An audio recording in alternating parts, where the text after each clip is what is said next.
एक बार की बात है, कुछ साइंटिस्ट ने मिलकर एक बहुत ही इंटरेस्टिंग एक्सपेरिमेंट किया। उन्होंने क्या किया कि एक बहुत बड़ा सा पिंजरा लिया, उसके अंदर 5 बंदरों को रख दिया और वहां पर एक सीढ़ी लगा दी। उस सीढ़ी के टॉप पर कुछ केले रख दिए।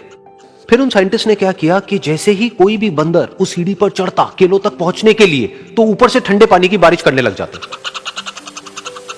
तो जैसे ही वो ठंडा पानी गिरता उस बंदर के ऊपर जो कि सीढ़ी पर चढ़ रहा था, वो फटाफट से नीचे आता तो पानी बंद हो जाता।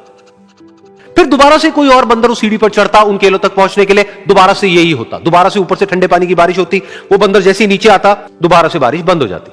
तो बंदरों ने इसका मतलब यह निकाला कि जैसे ही कोई भी सीढ़ी पर चढ़ता है तो ऊपर से ठंडा पानी गिरता है। फिर उसके बाद में जैसे ही कोई भी बंदर उस सीढ़ी पर चढ़ने की कोशिश भी करता तो बाकी के बंदर सब इकट्ठे होकर के उसको पकड़ते, उसको मारते, उसको पीटते और उसको नीचे गिरा देते। फिर दोबारा कोई कोशिश करता, दोबारा उसके साथ भी ऐसा ही होता। फिर उन साइंटिस्ट ने क्या किया कि उन 5 बंदरों में से एक बंदर को उस पिंजरे में से निकाला और उसकी जगह एक नए बंदर को उस पिंजरे के अंदर डाल दिया। अब उस बंदर को नहीं पता था कि यहां पर क्या खेल चल रहा है। उसको जैसे ही सीढ़ी के ऊपर वो केले नजर आए, वो फटाफट से उस सीढ़ी के ऊपर चढ़ने लगा। अब की बार साइंटिस्ट ने कोई बारिश नहीं करी, लेकिन फिर भी जो बाकी के बंदर थे उन्होंने इसको पकड़ा, सीढ़ी से नीचे उतारा और मारते पीटने लग गए। इस बंदर को समझ नहीं आया कि मेरे को क्यों मारा जा रहा है, तो उसने दोबारा कोशिश करी। जैसे उसने दोबारा कोशिश करी, दोबारा से उन 4 बंदरों ने वही किया। तो अब इस नए बंदर के दिमाग में क्या बैठ गया कि सीढ़ी पर चढ़ना मना है, अगर सीढ़ी पर चढ़ते हैं तो मार पड़ती है। उस सीढ़ी पर चढ़ना क्यों मना है और क्यों मार पड़ती है वो उसको नहीं पता था, बट उसके दिमाग में यह बैठ गया कि इस सीढ़ी पर नहीं चढ़ना है, ना किसी को चढ़ने देना है।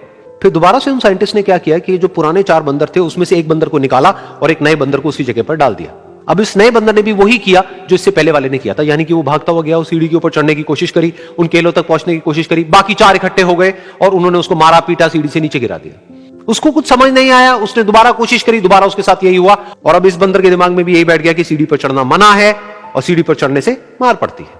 फिर साइंटिस्ट ने एक एक करके जो पुराने 3 बंदर बचे हुए थे उसमें से भी एक एक करके उन बंदरों को निकाला और उनकी जगह पर 3 नए बंदर आ गए।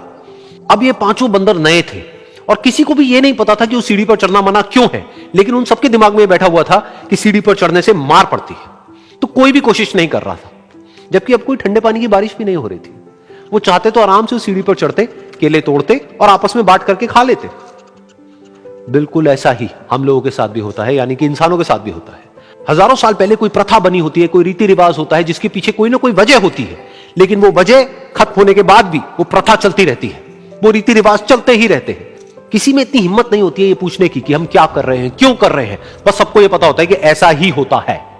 तो वो एक्सपेरिमेंट जिसके बारे में अभी मैंने आप लोगों को बताया, यानी कि वो बंदरों का एक्सपेरिमेंट, उसमें तो बेचारे बंदर हैं, जानवर हैं, उनको नहीं पता है कि क्वेश्चन कैसे पूछते हैं। लेकिन अगर हम इंसान होने के बावजूद भी क्वेश्चन ना करें तो हमारे में और जानवरों में क्या फर्क है, सोचिए।